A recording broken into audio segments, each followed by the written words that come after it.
지금 미국이 발칵 뒤집혔습니다. 한국은 우리의 보호를 받고 있다. 대가를 지불하라. 2025년 3월 트럼프가 한국에 3,500억 달러를 요구했습니다. 한 나라 국가 예산의 절반을 당장 내놓으라는 겁니다. 전 세계가 한국의 굴복을 예상했습니다.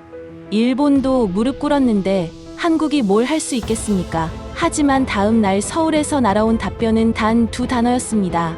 수용 불가. 그 순간부터 모든 게 뒤집혔습니다. 러스트벨트 공장들이 멈춰섰고 펜타곤은 패닉에 빠졌습니다. 2주 후 무너진 건 한국이 아니었습니다. 트럼프였습니다. 985km, 45%, 12%. 세계의 숫자가 세계 최강국을 무릎 꿇렸습니다. 지금부터 대한민국이 만든 기적이 시작됩니다. 영상 시작 전에 대한민국이 자랑스럽다고 생각하신다면 대한민국 만세를 적어주세요. 여러분의 댓글이 전 세계에 퍼져 한국의 위상을 높일 수 있습니다. 저는 뉴욕타임스 국제부에서 20년 넘게 일해온 에밀리 브룩스입니다. 동아시아를 담당하면서 수많은 외교 갈등을 취재해왔죠. 하지만 2025년 3월 워싱턴에서 터진 그 소식은 제 경력 통틀어 가장 충격적이었습니다. 트럼프 대통령이 한국 정부에 3,500억 달러를 현금 일시불로 투자하라고 요구했다는 겁니다. 처음엔 오보라고 생각했어요. 하지만 백악관 브리핑룸에서 직접 확인한 순간 저는 말문이 막혔습니다. 한국은 우리의 보호를 받고 있다. 그에 합당한 대가를 지불해야 한다. 트럼프는 기자회견에서 그렇게 말했습니다. 3,500억 달러. 한국 국가 예산의 절반이 넘는 금액이었죠. 게다가 일시불이라니요. 이건 협상이 아니었습니다. 사실상 강탈이었어요. 저는 곧바로 서울로 날아갔습니다. 외교부 청사 앞은 기자들로 북적였죠. 저는 오랜 인연이 있는 외교부 고위 관계자를 만날 수 있었습니다. 에밀리, 이건 말도 안 되는 요구예요. 3,500억 달러를 일시불로 우리 외환 보유고가 4,100억 달러입니다.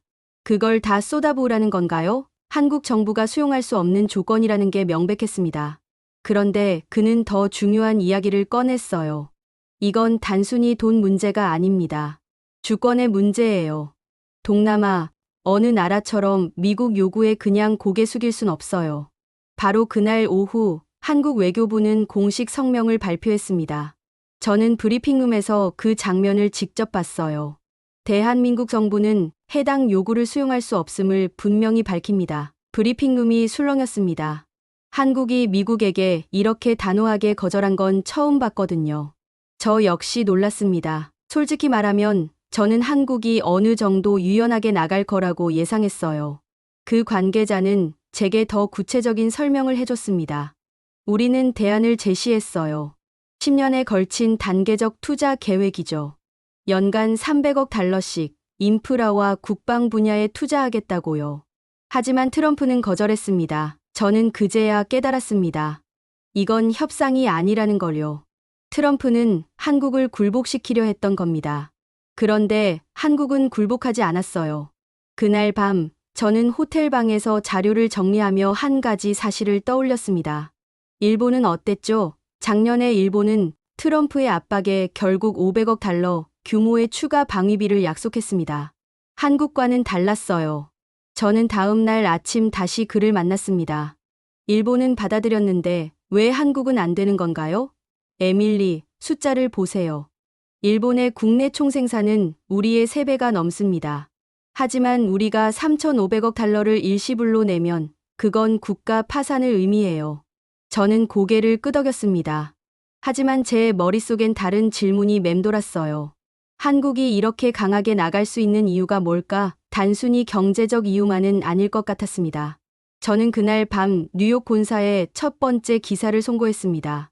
한국, 트럼프의 3,500억 달러 요구 거부. 일본은 굴복했지만 한국은 굴복하지 않았다. 기사가 나가자 반응은 폭발적이었습니다. 하지만 저는 알고 있었습니다. 진짜 이야기는 이제부터라는 걸요. 다음 날 오후 저는 서울 용산구 한 카페에서 국방부 브리퍼를 만났습니다. 예비역 대령 출신인 그는 제게 한 장의 지도를 펼쳐 보였어요. 에밀리, 평택에서 베이징까지 거리가 얼마나 되는지 아세요? 저는 지도를 들여다봤습니다. 985km. 생각보다 훨씬 가까웠어요. 주한미군은 한국을 지키는 게 아닙니다. 중국을 견제하는 겁니다. 그의 말은 제 머릿속을 강하게 때렸습니다. 저는 그동안 주한미군을 한국 방어 목적으로만 생각했거든요. 하지만 지도를 보는 순간 모든 게 달라 보였어요. 이 지도를 거꾸로 보세요. 한반도를 중국 입장에서 보는 겁니다. 그는 지도를 180도 돌렸습니다. 순간 저는 숨이 멎는 것 같았어요. 한반도가 마치 중국 심장부를 겨냥한 비수처럼 보였습니다. 제1도련선이라고 들어보셨죠? 미국이 중국을 봉쇄하기 위한 최전방 라인입니다. 일본, 오키나와, 대만, 필리핀으로 이어지는 선이죠. 그런데 이 선에서 한반도가 빠지면 어떻게 될까요? 저는 대답할 수 없었습니다. 그가 계속 말했어요. 중국 해군이 태평양으로 자유롭게 진출합니다. 미국의 인도태평양 전략이 완전히 무너지는 거예요. 저는 워싱턴으로 돌아와 펜타곤 쪽 취재원을 접촉했습니다. 그는 익명을 조건으로 저를 만나줬어요. 조지타운 인근 작은 식당이었죠. 에밀리, 이걸 보세요. 그는 조심스럽게 서류 봉투를 건넸습니다. 펜타곤 내부 전략 보고서였어요. 표지에는 극비라는 도장이 찍혀 있었습니다. 주한미군 철수 시 인도태평양 전략 시뮬레이션 결과입니다.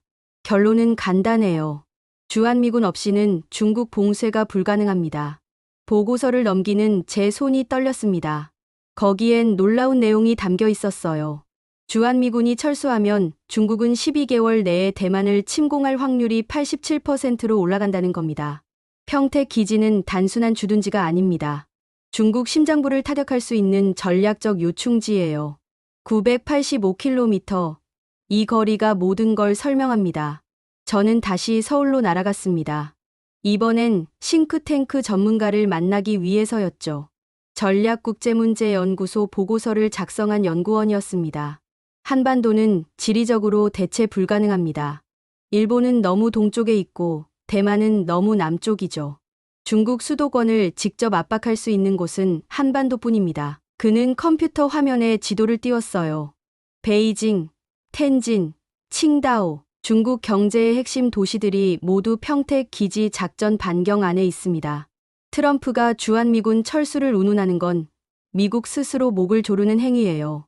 저는 그날 밤 호텔방에서 모든 자료를 정리했습니다. 펜타곤 보고서, 싱크탱크 분석, 국방부 브리퍼의 설명. 모든 게 하나로 연결됐어요. 주한미군은 한국을 지키는 게 아니었습니다.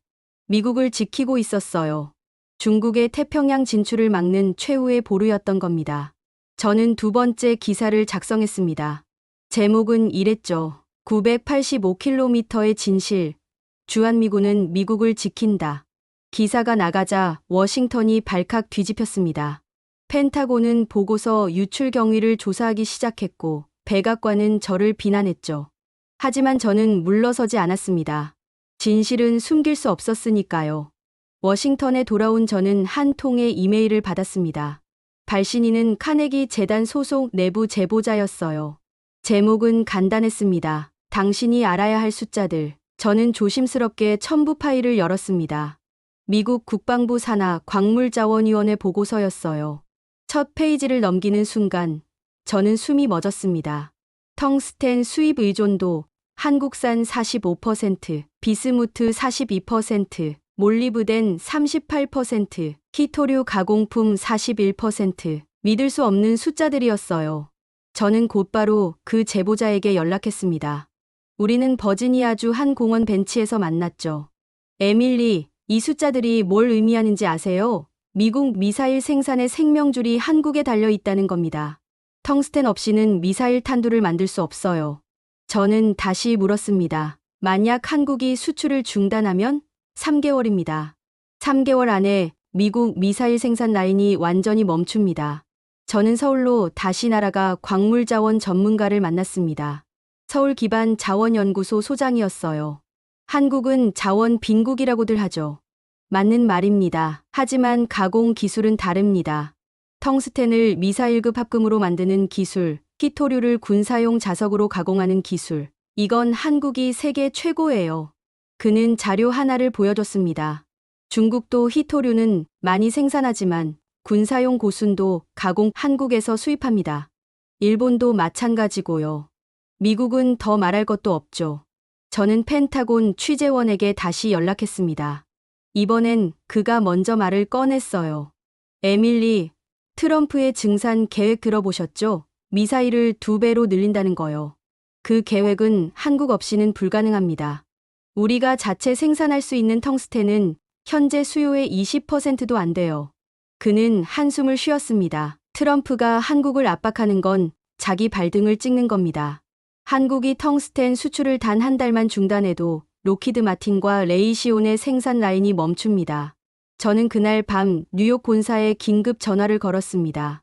편집장에게 직접 보고했어요. 이건 단순한 동맹 문제가 아닙니다. 미국 국방산업의 생존이 걸린 문제예요. 편집장은 잠시 침묵하더니 말했습니다. 기사 써요. 일면 톱으로 갑니다. 저는 밤새 기사를 작성했습니다. 제목은 이랬죠. 45%의 경고. 한국산 텅스텐 없이는 미국 미사일도 멈춘다. 기사가 나가자 국방부가 발칵 뒤집혔습니다. 대변인은 긴급 브리핑을 열어보고서 내용을 부인했어요. 하지만 숫자는 거짓말하지 않았습니다. 저는 마지막 문단에 이렇게 썼습니다. 한국은 자원 빈국이지만 미국 국방산업의 생명줄을 쥐고 있다. 그 기사는 의회 청문회에서도 국방위원회 보고서에서도 이용됐습니다. 숫자가 모든 걸 말해주고 있었어요. 기사가 나간 지 사흘 뒤 저는 오하이오주 클리블랜드행 비행기에 올랐습니다. 러스트벨트의 심장부였죠. 트럼프의 핵심 지지 기반이기도 했어요. 클리블랜드 외곽의 한 자동차 부품 공장. 저는 공장장 마크 데이비슨을 만났습니다. 그는 50대 후반의 베테랑이었어요. 에밀리, 솔직히 말할까요? 우리 공장은 한국 없이는 하루도 못 돌아갑니다. 그는 저를 생산 라인으로 안내했습니다. 거대한 기계들이 쉴 새 없이 돌아가고 있었어요. 저기 보이는 배터리 팩, 한국산입니다. 저 디스플레이 패널도 한국산이에요. 반도체는 말할 것도 없고요. 마크는 한숨을 쉬었습니다. 트럼프가 한국에 관세를 매기겠다고 했을 때 저는 정말 걱정했어요. 우리 원가가 40%는 올라갈 겁니다. 그럼 공장 문 닫아야 해요. 저는 워싱턴으로 돌아와 상무부 보고서를 입수했습니다. 제목은 한국 수입 중단 시 미국 제조업 영향 평가였어요. 보고서를 펼친 순간 저는 경악했습니다. 미국 제조업의 5%가 한국산 부품과 소재에 의존하고 있었습니다. 반도체 분야는 68%, 배터리는 71%, 디스플레이는 83%였어요. 저는 민주당 상원의원 한 명을 만났습니다. 산업통상위원회 소속이었죠. 에밀리, 트럼프는 자기가 뭘 하는지 모릅니다. 한국을 압박하면 우리 공장들이 먼저 무너져요. 디트로이트, 클리블랜드, 피츠버그, 전부 그의 지지 기반 아닙니까? 의원은 자료를 건넸습니다. 이게 우리가 자체 작성한 보고서예요. 만약 한국이 보복 관세를 매기면 러스트벨트에서만 15만 개 일자리가 사라집니다. 저는 다시 한국으로 날아갔습니다. 이번엔 삼성전자 반도체 공장을 취재하기 위해서였어요. 미국 빅테크 기업들은 우리 반도체 없이는 제품을 만들 수 없습니다. 애플도, 구글도, 테슬라도 마찬가지죠. 반도체 전문가는 담담하게 말했습니다. 트럼프가 압박할수록 미국 기업들이 먼저 비명을 지를 겁니다. 이미 애플 최고 경영자가 백악관에 전화했다는 소문도 있어요. 저는 조선업도 취재했습니다. 울산의 한 조선소였죠. 미국 해군 함정이 정기적으로 우리 조선소에서 수리받습니다. 미국 조선업은 사실상 붕괴했거든요. 점유율이 0.1%. 조선소 관계자는 자신 있게 말했습니다. 한국 없이는 미 해군 작전 유지도 불가능합니다. 이게 현실이에요. 저는 모든 자료를 종합해 세 번째 기사를 작성했습니다. 52%라는 숫자, 미국의 자만을 무너뜨리다. 기사 말미에 저는 이렇게 썼습니다. 관세 전쟁이 시작되면 피해는 한국보다 미국이 더 클 것이다. 한국을 압박하면 중국만 웃는다. 숫자가 이미 모든 걸 증명하고 있다. 기사가 나가자 백악관이 격렬하게 반응했습니다. 대변인은 저를 이름까지 거론하며 비난했어요. 하지만 러스트벨트에서는 다른 반응이 나왔습니다. 공장 노동자들이 의원들에게 항해 전화를 걸기 시작했어요. 트럼프의 지지율이 흔들리기 시작했습니다.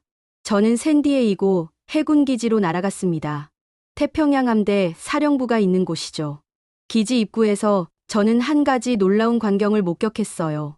미 해군 구축함 한 척이 입항하고 있었는데 선체에 한글이 적혀 있었습니다. 현대중공업 울산조선소 정비 완료라는 스티커였어요. 저는 해군 관계자와의 인터뷰를 요청했습니다. 그는 비공개를 조건으로 만나줬어요. 우리 함정의 70%가 한국 조선소에서 정기 수리를 받습니다. 미국 조선소는 이미 오래전에 경쟁력을 잃었거든요. 그는 쓴웃음을 지었습니다. 세계 조선업 점유율 아세요? 한국 37%, 중국 42%, 일본 18%, 미국은 0.1%. 사실상 없다고 봐야 합니다. 저는 버지니아주 노퍽 조선소도 방문했습니다. 미국 최대 조선소였죠. 하지만 현장은 충격적이었어요. 낡은 설비, 노령화된 인력, 젊은 기술자는 거의 보이지 않았습니다. 조선소 관계자는 솔직하게 인정했어요. 우리는 항공모함 정도나 만들 수 있어요. 그것도 10년에 한 척 꼴이죠. 구축함이나 호위함 같은 중형 함정은 이미 만들 능력이 없습니다. 저는 다시 한국으로 날아갔습니다. 거제도 조선소였죠. 그곳에서 저는 또 다른 진실을 발견했어요. 미 해군 함정 3척이 동시에 정비를 받고 있었습니다. 규모도 엄청났어요. 수백 명의 기술자가 24시간 교대로 작업하고 있었습니다. 미국은 함정을 만들 순 있어도 제대로 수리할 수는 없어요. 인력도, 기술도, 설비도 부족합니다. 조선소 부사장은 단호하게 말했습니다. 한국 조선소 없이는 미 해군이 작전을 유지할 수 없습니다. 이게 현실이에요. 저는 펜타곤 관계자에게 확인을 요청했습니다. 그는 한참을 망설이다가 인정했어요. 맞습니다. 우리 함대 유지 보수의 60% 이상을 한국에 의존하고 있습니다.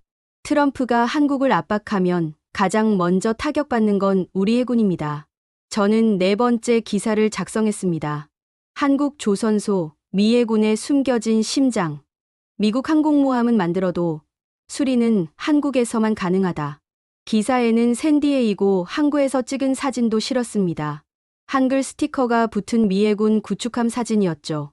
반응은 즉각적이었습니다. 해군 참모총장이 의회 청문회에 소환됐어요. 의원들은 왜 미국 조선업이 이렇게 무너졌냐고 추궁했습니다. 하지만 답은 뻔했습니다. 40년 동안 방치한 결과였어요. 이제 와서 복원하려면 최소 20년은 걸릴 겁니다. 저는 기사 마지막에 이렇게 썼습니다. 미국은 세계 최강 해군을 자랑한다. 하지만 그 해군을 움직이는 건 한국이다. 워싱턴으로 돌아온 저는 한 통의 익명 전화를 받았습니다. 목소리는 긴장돼 있었어요. 에밀리, 만나야 합니다. 당신이 알아야 할 게 있어요. 우리는 포토맥강 인근 한적한 곳에서 만났습니다. 그는 중앙정보국 분석관이었어요. 두꺼운 서류 봉투를 건넸습니다. 한국의 핵무장 가능성 평가 보고서입니다. 극비 문서예요. 저는 떨리는 손으로 첫 페이지를 넘겼습니다. 제목이 눈에 들어왔어요. 주한미군 철수 시 한반도 핵무장 시나리오 분석. 주한미군이 철수하면 한국은 6개월에서 12개월 내에 핵무장이 가능합니다. 기술은 이미 다 갖췄거든요. 그의 말에 저는 숨이 멎었습니다. 원자력 발전 기술 세계 3위, 우라늄 농축 기술 보유, 장거리 미사일 기술 완성. 한국은 사실상 예비 핵보유국입니다. 저는 서울로 다시 날아갔습니다. 여론조사 결과를 확인하기 위해서였어요. 한국의 주요 여론조사 기관이 최근 발표한 자료였습니다. 한국의 독자 핵무장 찬성하십니까? 결과는 충격적이었습니다. 76%가 찬성이었어요.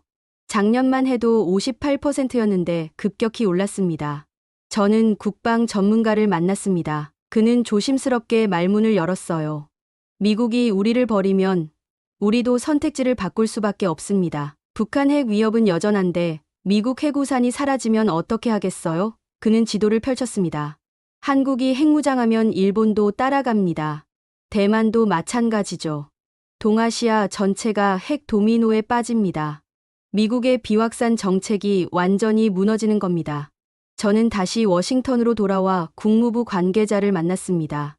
그는 창백한 얼굴로 말했어요. 한국 핵무장은 우리의 악몽입니다.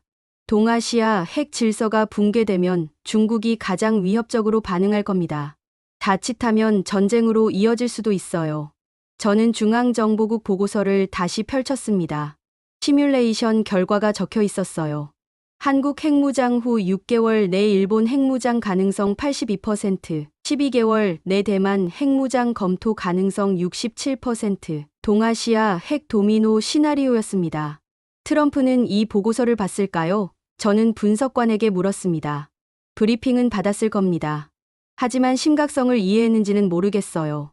주한미군 철수는 단순히 비용 문제가 아닙니다. 미국 패권의 종말을 의미해요. 저는 5번째 기사를 작성했습니다. 한국의 최종 카드, 핵무장. 주한미군 철수는 한국의 핵 버튼을 누르는 행위다. 기사 말미에 저는 이렇게 썼습니다. 한국은 원자력과 미사일 기술을 모두 갖춘 예비 핵보유국이다. 트럼프의 협박이 계속되면 한국은 최후의 선택을 할 수 있다. 그때 미국이 잃는 것은 단순히 동맹 하나가 아니다. 동아시아 전체의 핵 질서다. 기사가 나가자 백악관이 발칵 뒤집혔습니다. 하지만 이번엔 반박하지 못했어요. 숫자가 모든 걸 말하고 있었으니까요. 제 기사들이 연이어 나간 지 2주가 지났습니다.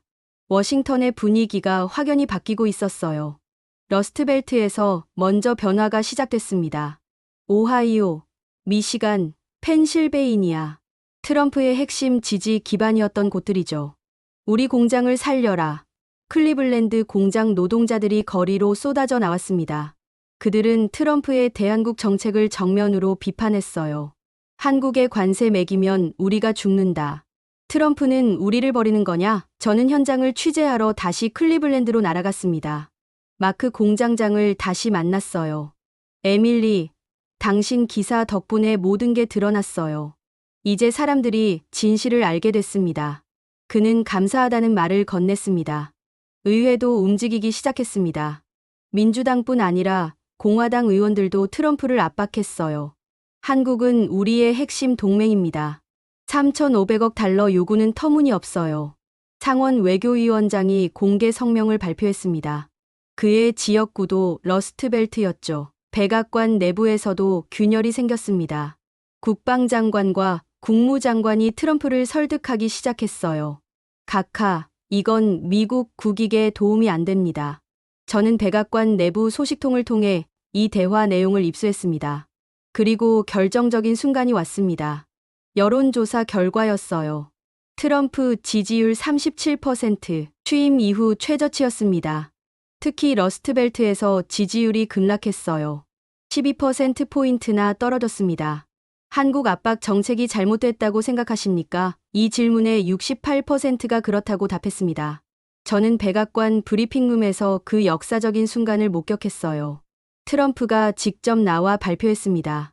한국과의 협상 방식을 재검토하기로 했다. 일시불 요구는 철회한다. 브리핑룸이 술렁였습니다. 트럼프가 물러선 겁니다. 한국이 제시한 단계적 투자안을 긍정적으로 검토하겠다. 10년에 걸쳐 연간 300억 달러씩 투자하는 방안이다.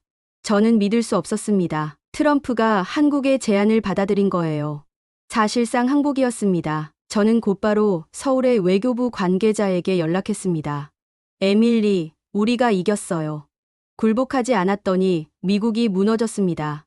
그의 목소리엔 안도와 자부심이 섞여 있었어요. 985km, 45%, 12% 숫자가 우리를 지켜줬어요. 당신이 그 숫자들을 세상에 알려준 겁니다. 저는 6번째 기사를 작성했습니다. 트럼프의 몰락. 한국은 굴복하지 않았고 미국이 무너졌다. 기사에서 저는 이렇게 썼습니다. 숫자는 거짓말하지 않는다. 평택에서 베이징까지 985km, 한국산 텅스텐 의존도 45%, 미국 제조업의 한국 의존도 52%. 이 세 개의 숫자가 트럼프를 무릎 꿇렸다. 트럼프의 지지율은 계속 떨어졌습니다. 정치적 몰락의 서막이었어요. 중간선거가 6개월 앞으로 다가오고 있었습니다. 공화당 의원들은 트럼프와 거리를 두기 시작했어요. 재선을 위해서였죠. 한국은 끝까지 버텼고 결국 승리했습니다.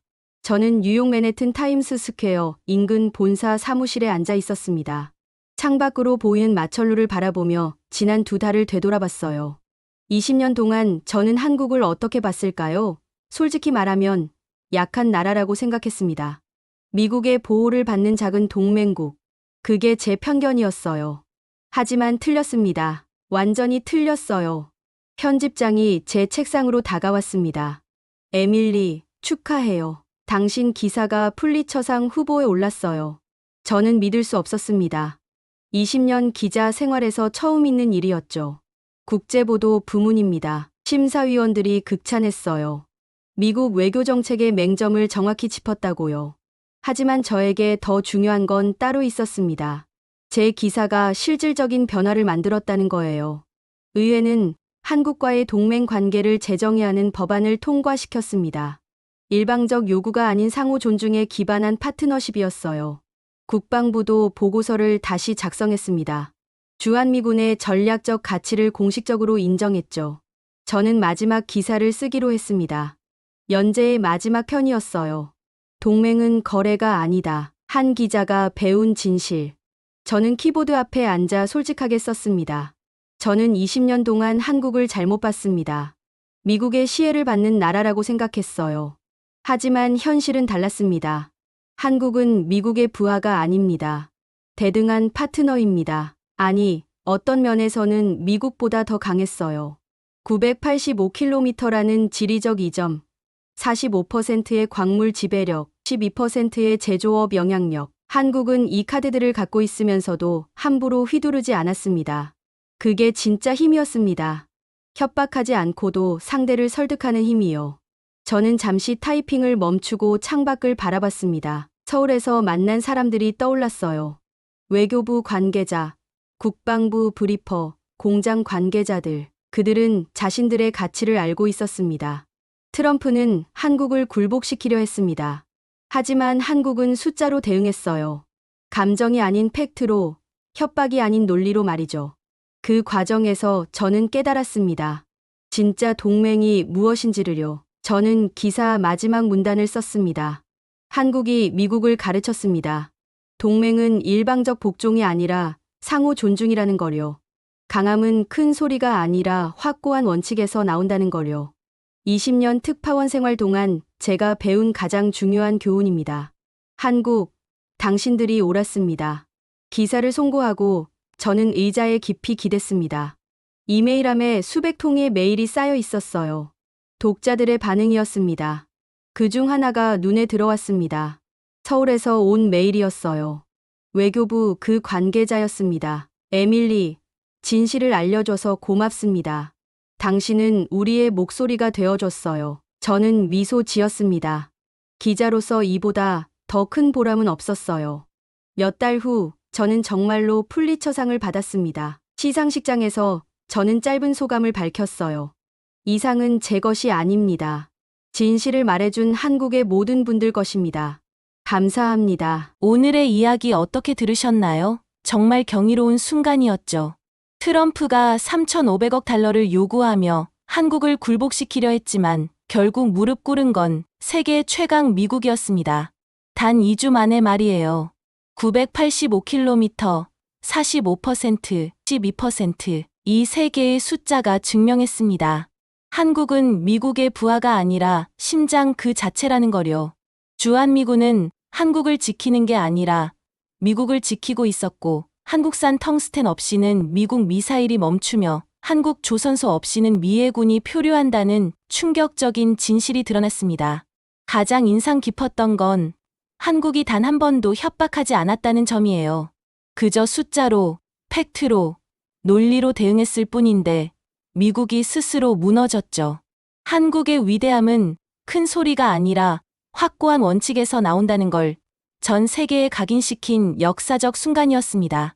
대한민국 국민으로서 이런 자랑스러운 순간에 대해 여러분은 어떻게 생각하시나요? 오늘 이야기가 재미있었다면 좋아요와 구독 부탁드립니다. 지금까지 감동창 코리아였습니다.